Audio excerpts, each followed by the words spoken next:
Apa kabar kalian? Udah subscribe belum? Kalau belum ya subscribe lah. Dan jangan lupa nyalakan loncengnya. Kalau enggak, retak tinggalkan buat.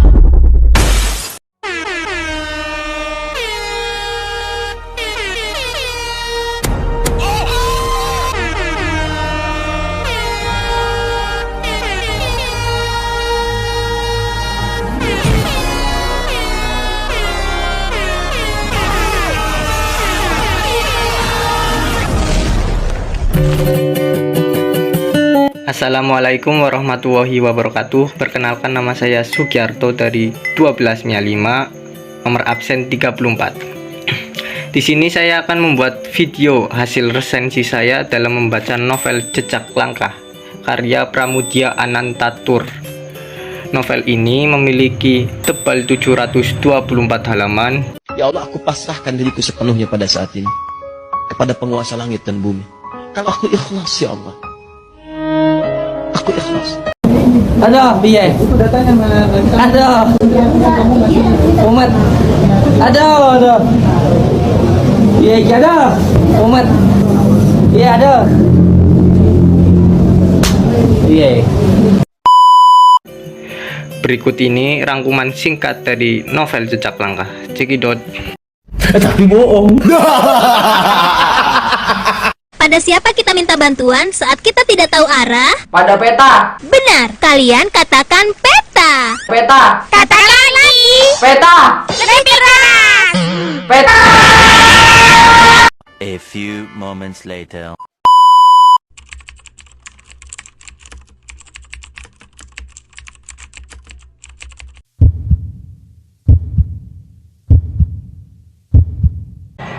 Jejak Langkah. Jejak Langkah merupakan novel ketiga dari Pramudia Anantatur. Di dalam cerita ini, Minke memiliki peranan yang penting dalam perkembangan media dan organisasi yang ia rintis. Melalui Minke, pembaca diperlihatkan proses lahir dan berkembangnya organisasi-organisasi generasi pertama kaum pribumi di Hindia. Minke adalah seorang anak bupati dari Provinsi Jawa Timur yang banyak mengecap pendidikan di Eropa. Hal ini yang menyebabkan pandangannya berbeda dari pandangan kaum pribumi kebanyakan.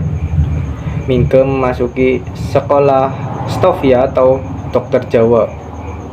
Namun, pendidikan dokter yang ia jalankan tidak sesuai dengan yang diharapkannya. Sekolahnya memiliki peraturan yang sangat ketat sehingga mengekang kebebasannya. Pada suatu hari, Minke dititipi surat oleh sahabatnya dari Tionghoa. Sahabatnya itu pernah ditolong oleh Minke saat menghadapi kesulitan untuk memperjuangkan nasionalisme di Cina. Melalui surat itu, terjadilah perkenalan antara Minke dengan Aung San Mei, seorang gadis dari Tionghoa yang mengabdikan dirinya untuk memperjuangkan nasionalisme di Cina. Singkat cerita, Minke dan Aung San Mei menjalin hubungan yang sangat dekat. Dengan masih menyandang status sebagai pelajar di Stovia, Minke akhirnya melamar Aung San Mei dan kemudian menikahinya. Kesibukannya dengan sang istri, seringkali Minke menduakan sekolahnya. Akibatnya, Minke seringkali ketinggalan pelajaran. Dan karena nilainya yang jelek, Minke dikeluarkan dari sekolahnya di Stovia. Namun, pada akhirnya Minke ditinggal mati oleh Aung San Mei karena penyakit yang dideritanya. Pasca pernikahan mereka, pemikiran Minke semakin tajam dan kritis kepada Belanda. Ia terinspirasi oleh beberapa gerakan angkatan muda dari Tiongkok, perlawanan rakyat Filipina terhadap penjajahan Spanyol, dan perkembangan pesat bangsa Jepang dalam menduduki belahan bumi utara. Minke mendapat pencerahan ketika ia mengikuti kuliah umum.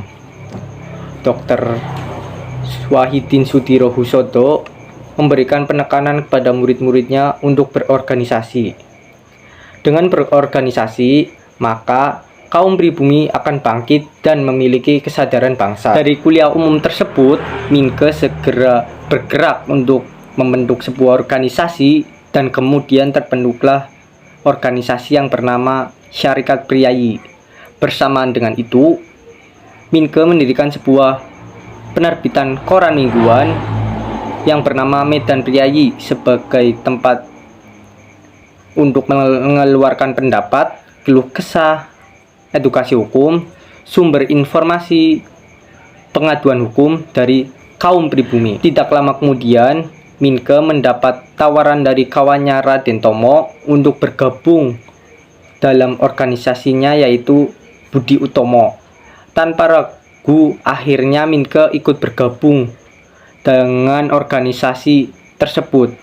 Namun kemudian Minke memilih keluar karena prinsip yang berbeda. Pada suatu ketika, Minke menyadari bahwa pedagang merupakan orang-orang yang berpengaruh bagi kemajuan bangsa.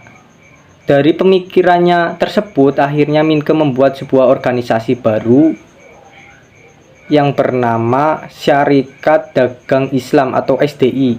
Kemudian organisasi ini berkembang menjadi organisasi yang besar di kawasan Asia Tenggara yang berbahaya bagi pemerintah Belanda. Organisasi ini memiliki kekuatan yang besar dalam lingkup Hindia. Perkembangan kemajuan organisasi SDI memberikan dampak bagi kaum pribumi untuk melakukan pergerakan perlawanan terhadap kolonialisme Belanda. Oleh karena itu, Minke semakin yakin untuk mewujudkan impian dan harapannya, yakni menggerakkan kaum pribumi untuk melawan kolonialisme Belanda. Namun, melalui suatu peristiwa yang telah dirancang oleh pemerintah Belanda, diciptakanlah suatu insiden yang membuat Minke kelihatan bersalah terhadap pemerintah Hindia Belanda. Akhirnya, Minke diasingkan dari Pulau Jawa. Adapun unsur-unsur intrinsik dari novel Jejak Langkah. Yang pertama ada temanya yaitu menyuburkan pergerakan nasionalisme. Yang kedua ada tokoh dan perwatakan. Yang pertama ada Minke. Minke memiliki sifat pemberani, cerdas, namun kurang disiplin. Yang kedua ada Ang San Mei yang memiliki sifat penurut, terbuka, setia, baik dan aktif. Yang ketiga ada Bunda. Bunda memiliki sifat penyayang dan lemah lembut. Yang keempat ada Ayah yang memiliki sifat keras dan memiliki adat Jawa yang kental. Yang kelima ada Parto Tenejo yang baik dan penakut. Yang keenam ada Marto, bekerja keras, baik dan penurut. Yang ketujuh ada Wardi dan Sandiman yang setia. Yang kedelapan ada Jenderal Van Hertz yang baik dan ramah. Yang kesembilan ada Robert Surhoff yang jahat. Yang ketiga ada latar. Untuk latar waktu pada abad ke-20. Latar tempat terjadi di Betawi. Untuk latar sosial, lingkungan pejabat Belanda, lingkungan masyarakat sederhana, lingkungan organisator. Yang keempat ada alur.